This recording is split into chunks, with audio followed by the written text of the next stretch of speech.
Hey everyone, this is DW's Darius, and right now you're looking at my 5-gallon no-tech pond aquarium.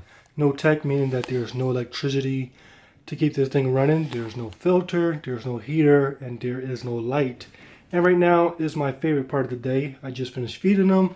We have the sun setting over there, so we have some direct light, and you can see the fish absolutely well. And the natural light on these fish is just absolutely amazing. So you already knew that I had some convicts in here. Before you never saw them because they were so afraid and timid, but now you see them. I have two of them and they're at the point where they're fighting each other, so pretty soon I may have to take them out, but they're right now chasing each other all around. But I have two convicts. I have one mosquito fish that I believe is a male. Not sure where it's at. And then I have the latest fish, the main fish for this pond, my paradise gourami, which is over there in the shadow. But the good thing about this fish is I stick my finger in and he comes right to me. And he's only been in the tank for about a week. Look at that color in the natural light, just absolutely amazing. You can see a better look at the convict cichlid. But yeah, this guy in here doing awesome. It is a male paradise gourami. I asked you guys what would be a good option for this here setup. When I asked you my first video about this tank, I forgot to mention that in the summer this tank gets really hot, and in the winter this is one of the coldest rooms. With all these windows we do get drafts, so this thing could get as low as 60 degrees Fahrenheit. So I needed a fish that was super hardy. And, you know, there was a bunch of different options. There was BETTA fish, there were rice fish, guppies, cichlids, and all that other stuff. But when you actually think about the hardiness that a fish needs to live in this condition, because when it does get hot, I imagine that the oxygen level does go down without a filter. The only way oxygen gets into this water is by the plants that are in here and by the once-a-week water changes. So at times oxygen levels can be pretty low, so I needed a fish that can naturally tolerate that, and this paradise gourami is definitely the best choice. So I'm getting ready to service this tank for the week. This tank gets serviced once a week, a very simple process. We have Juno and we have my prepared water. Normally I use water that comes from a different aquarium because it already has like nutrients for the plants. However, being that I have my main fish in here, I said that I was going to start using pure tap water. So here we are with pure tap water. I don't need all the waste from the other fish for the plants because now I have fish in here providing waste and nutrients for the plants. So I'm using pure tap water, and of course with Seacom Safe to make sure I remove all the chlorines. So yeah, we're going to do a little water change, maybe some trimming, and just show you what I do to keep this thing up and running. Now before I actually do maintenance on this here setup, I like to go around and just check everything out, look at the plant, look at everything to make sure it's doing all right. This is when I would do my trimming. I will take time to just explain things for people who may be seeing this for the first time. I do recommend that you check out my first video because it actually shows me making this. Super simple setup. I have just a Rubbermaid tub, a nice size too, 33 inches by I think it was like 15 inches wide, 6 inches tall. It measures 10 gallons, but with all my dirt and rocks and decorations, it comes down to 5 gallons. But very simple setup. Once again, dirt on the bottom, gravel on top, a few rocks around, then I put my plants in. At first I was having a lot of difficulties in the first like few weeks. Then I had to put this barrier up because the difficulties came from my cat coming in here, destroying everything, ripping up plants and everything. So with this defense, the cat has not been in here for a couple of weeks. Fingers crossed that stays like that forever. Now the key to success with this type of setup is just balance. You want balance of light, you want balance of nutrients, balance of plants, balance of fish, and it's just a nice ecosystem that works together. So we have right here there's a bunch of windows in this room, so there's a lot of indirect sunlight, but this is a west window right here, so we get about 2 hours of direct sunlight, and so far that's not bad. A lot of people say don't allow your aquarium to have direct sunlight because of the potential of algae, but I believe because I have so many terrestrial plants, these things consume a bunch of nutrients, so it really helps balance the algae out in this here setup. Yeah, balance of light, balance of nutrients. Before I was using nutrients that came from my other aquariums. So this is going to be my first week using pure water because I have a new fish in here. So before I had 3 small fish, I added another fish that was like 3 times their size. So because of that, I'm not going to be using any waste from my other aquariums. I'm going to be using fresh water and then allow these fish produce waste, which in turn is nutrients for these plants all around. And from that, you can see that my fish are not breathing rapidly. They're not showing any difficulties with breathing and he's struggling, and that's because the plants, the underwater plants, are serving their purpose of providing oxygen underwater for those guys. So yeah, it's just a circle of balance, having everything work together to make this a nice ecosystem. Once again, check out that first video and I'll explain it and break it down a little bit better for those of you who may be seeing this for the first time. So yeah, now we're just going to go ahead and do some observations before I go ahead and start doing my service. Well, I guess this is part of my service. So yeah, the first thing I noticed is that the water level is down about 2 inches.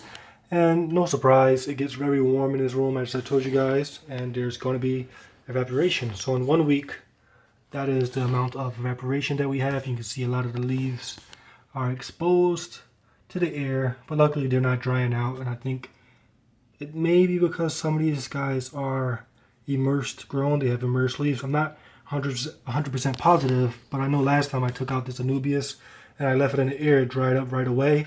This thing has been out in the air for about a day in hot weather and it's not dried out. So it may have some immersed leaves, which is a good thing in this scenario. When you check out this plant all together, not doing too bad. You do see some brown and leaves, but I'm not going to worry about those.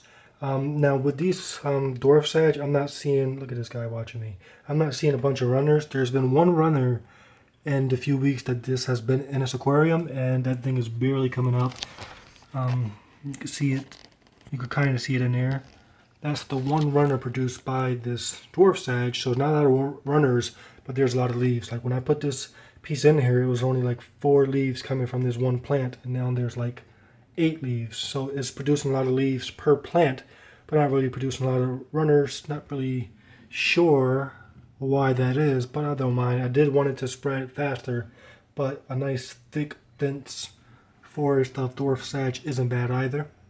Then we have the Anubias. This Anubias, I wanted the Anubias to grow immersed and to eventually climb up here. I'm not sure if it's going to do that because I know it has to stay moist, but so far doing good. This thing melted completely and it's coming back already. Same thing with this one. New leaves all the time. Then we have this little piece right here. That right there, I pulled off my Amazon sword. So last time I showed you this tank, it didn't have Amazon swords. This one I planted last week. That came out of one of my other aquariums. This one I planted the week before, and like within 1 week it sent out this huge runner. It was nice flowers and everything, and then from that runner these baby plants came. They was on a runner. I just plucked them off like last water change day, which was last week. So I have 1, 2, 3, 4 Amazon swords over here. Then I have 2 more over here. These were just as big as those, but you see over here the level of water is much lower, so they were sticking out of the water. All the leaves died, of course, because they were grown submersed. But now I think that these leaves are immersed. They're obviously out of the water and they're not dead. So hopefully I could get some immersed growth. I'm trying to get a lot of immersed growth because eventually this type of setup I want to have on top of some of my other aquariums. But yeah, when it comes to the Amazon swords, definitely getting a lot of love. These guys hopefully will be immersed. This guy is doing well submersed. This one, like I said, just went in last week. And you can see there's a lot of decay it has to adjust. So what I would do is just go ahead and rip off some of these dead leaves.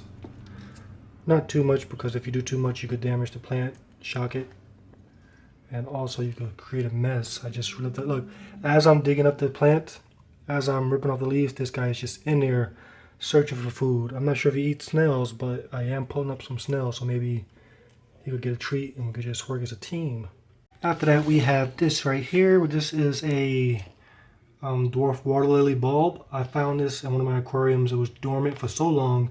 I brought it up here last week and 2 leaves. So I'm just so amazed at how fast these plants grow, and of course it has to be thanks to the sun. So that natural sunlight is very amazing if you know how to control it. Of course I don't control it that much. Well, with these blinds I could control it somewhat, but the sun is just amazing. That's what I'm trying to say. So we have this bulb, 1 week, and it already has 2 leaves. I don't want it to get too out of control because I want to be able to see in here. This is my main viewing point. This is where I like to feed my fish, so I don't want it to go crazy, but 3 to 4 leaves at the top won't be bad. Right next to it we have another little bulb that I pulled out of one of my aquariums. Tiny little plant. I think that's a crypt, And it's awesome that that came back alive. Speaking of crypts, we have this crypt right here, Crypt 190. This thing is doing amazing. I never had a crypt grow so fast, and it got to be because of the dirt and because of the sun. When I first put it in here, it melted, and now it's back to its full size and new leaves coming up all the time. We have right here a little spot of what is this, Anubias, and the light green leaves are new growth. So I'm really shocked that I'm getting new growth from this thing. It's growing really fast, and it's probably because I don't have a filter. The fish are producing CO2, so it's kind of similar to a planter tank with pressurized CO2. And then the last underwater plant that I have is this Java fern. Pulled a lot of it out of my other aquariums. This thing, I will say, is not doing the best. You can see that some of the leaves have like light colors. Now with Java fern, if you have a light patch, that could be bad. Like you see the tips of those, they're kind of like transparent, and that's a bad sign. And it's been like that since they've been in here, so I'm not sure if it's too much light. I doubt it's not enough light, so it's probably too much light. So eventually I may take them out, but I'm going to leave them for now until I get a lot more growth with these other underwater plants. After that, we have the terrestrial plants, which once again serve a great purpose. These guys grow the biggest, they grow the fastest, and they consume the most nutrients. And that's the reason why the water is crystal clear, because they're preventing algae. So with terrestrial plants, we have this pothos. I told you guys last time I was going to take it out because if the cat got it, it would kill the cat. However, the cat has not been in here thanks to this here barrier. So I left it, and since the last time you saw it, it has grown nicely. These 4 new leaves are new. The last time you saw it was with these 2 ripped up leaves, and those guys are new. So that's awesome. We have this Bacopa doing awesome. This thing flowered. There's like a few flowers left, but last week this thing was full of flowers, and look how thick it got. If you check out the first video, most of it died off, but this thing is just so thick and it's going right towards the window. So this Bacopa loves the natural light.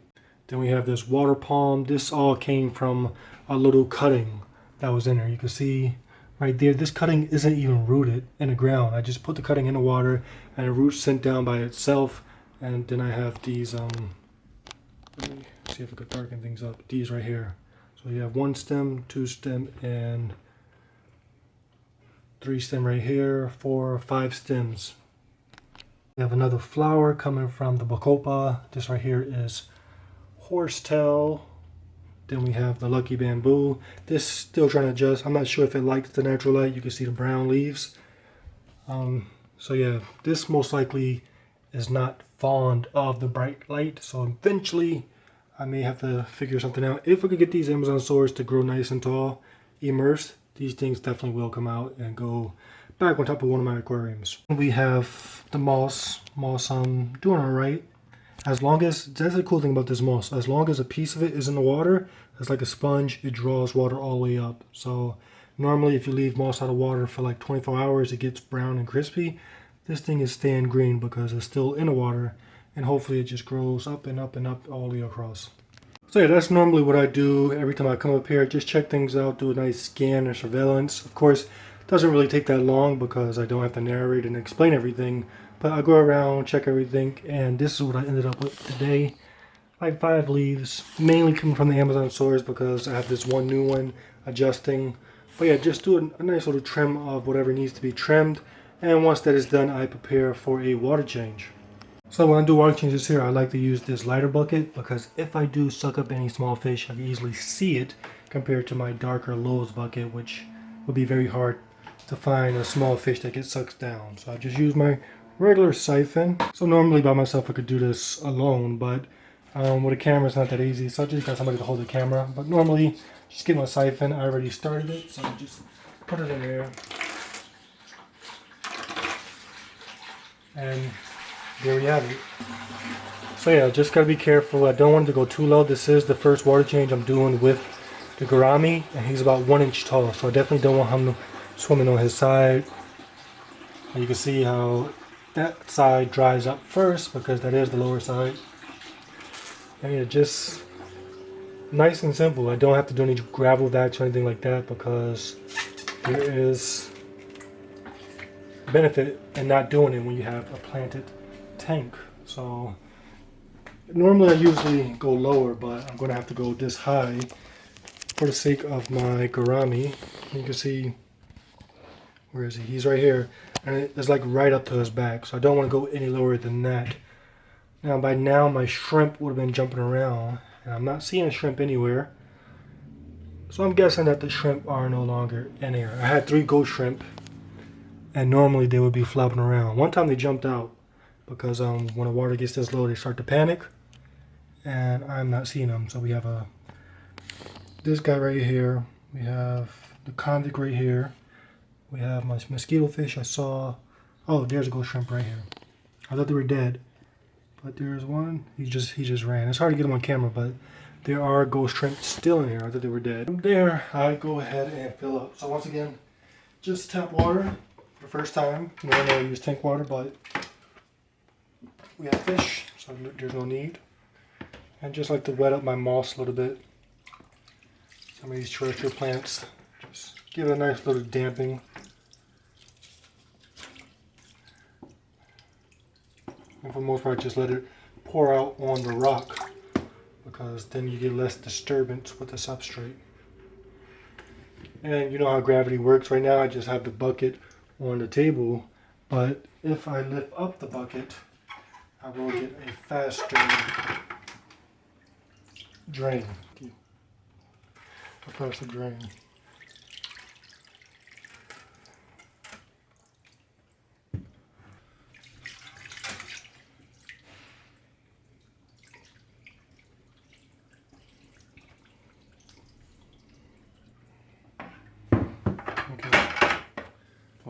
No. Pour the rest of it in.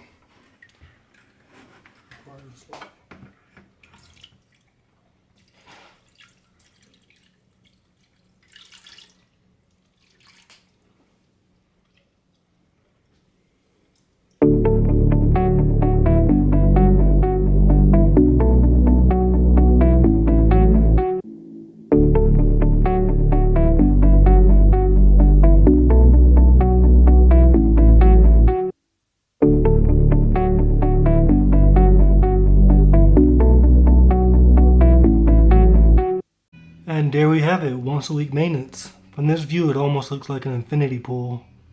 But yeah, everyone, that's what I normally do now. I filled it up right up to the brim, so this should last quite a while. And this is just a nice little reminder of why aquariums have braces, because if this was a glass tank, look at how it bows. So let me try to get you from this angle.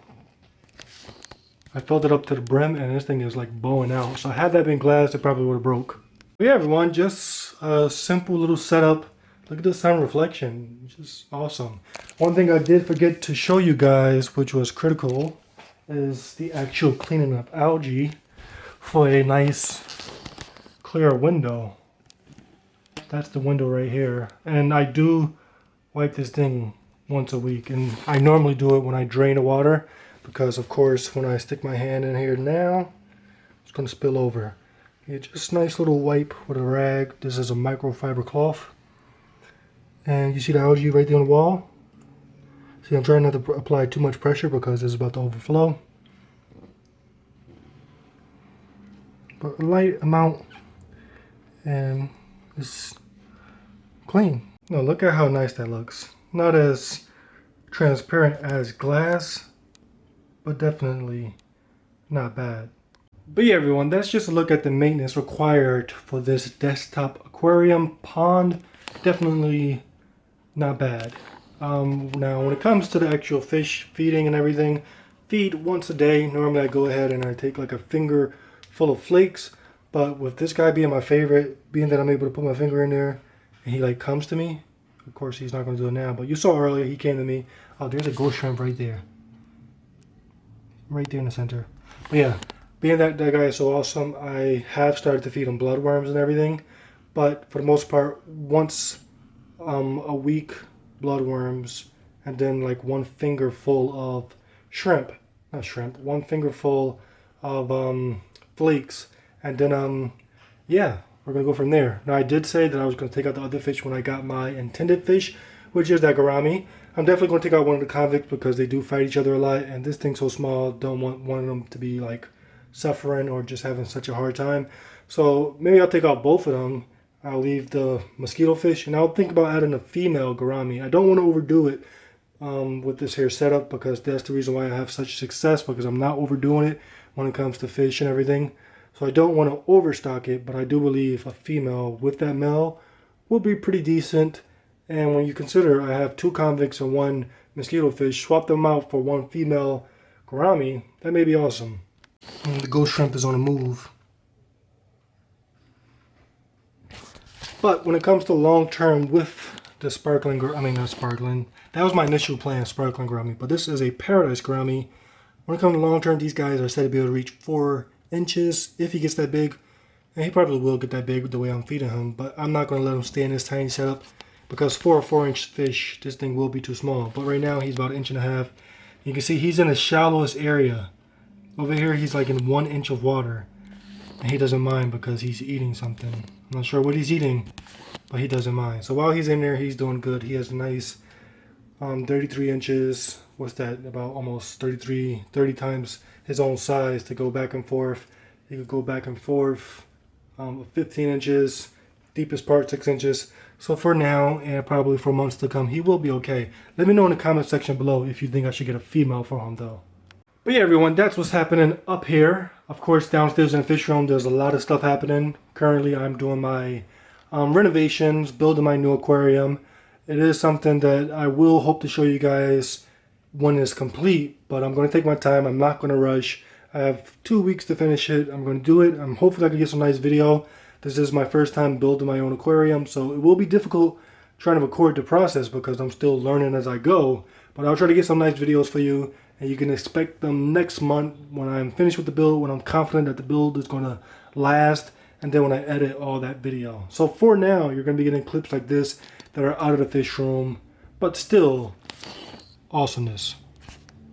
Oh, that's just a bubble. I was actually looking for that guy. But yeah, everyone, that's it for today. Hope you guys enjoyed, and I'll catch you on the next one.